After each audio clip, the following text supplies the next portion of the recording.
BXB. It's in the game! Hey guys, it's me Ben, back with another one of my quick video reviews, and this time I'm looking at Die for Valhalla.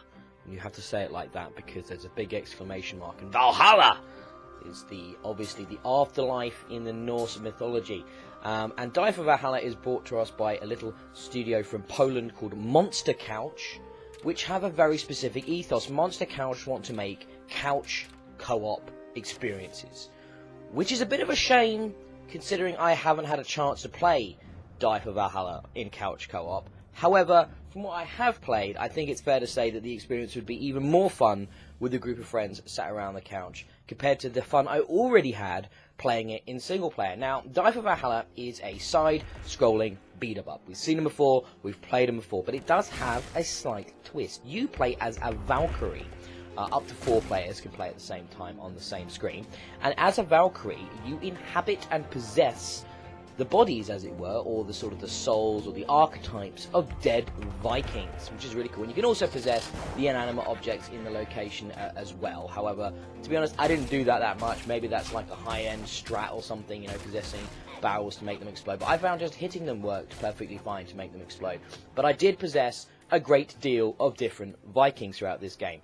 So you basically got like a slightly more defense-focused sword and shield wielding kind of Viking. You've got the sort of dual wielding axes berserker type of Viking, and you've got a kind of ranged archer type as well. There may be more. I don't want to spoil the surprise as the game goes along.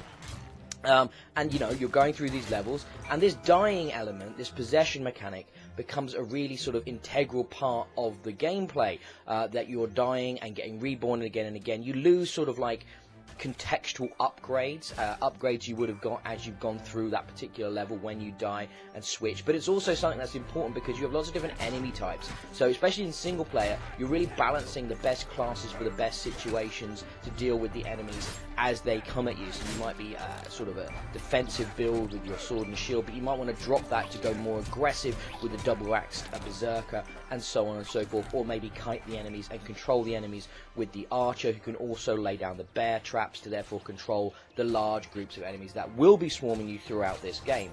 Combat itself, which is what's the most important thing of beat 'em up, works pretty well. Now, I did have some slight issues with sort of left-right detection on the thumbstick, because the enemies can swarm you and come at you from both directions, and I found sometimes I'd flick the stick maybe from left to right to change my direction, and it wouldn't register. You have to do more of a direct deeper input on the control to get that to affect your player's direction, which is a little bit frustrating at times. But you know, you do have a dodge roll mechanic, you do have a jump mechanic, so you can get up there. You can do various different forms of sort of area attacks as well as the direct attacks. There's super attacks, there's power-ups. There's actually quite a in-depth skill tree, which will obviously vastly increase the abilities of your Viking, of your Valkyrie. You can possess the Vikings as you go through the game, as well as an overworld with sort of branching level system, so you can pick where you go next as you progress through the story, as it were. I didn't find the story that engaging. There's sort of a selection of sort of silly-ish cutscenes. I quite enjoyed the humour,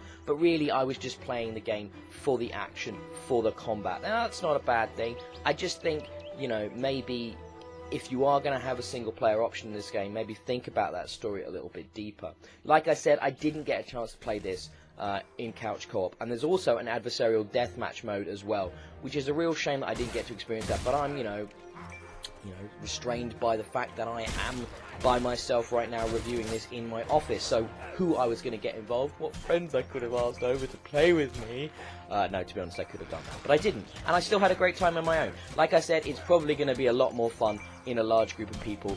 There is sort of a deathmatch where you can play all versus everyone, FFA, or you can play as sort of like teams of 2 and revive your partner as you play as well. I didn't have a chance to play that, and that's not available on Xbox Live, and from what I can tell, there is no Xbox Live enabled multiplayer. That would have made a nice little level of accessibility. But look, this is a tiny developer from Poland. What can you expect from that sort of small team? What we've got here is a nice art style, some pretty good music, some good combat, and a fun experience overall. So because of all of that, I am going to give Die for Valhalla 3 out of 5 stars.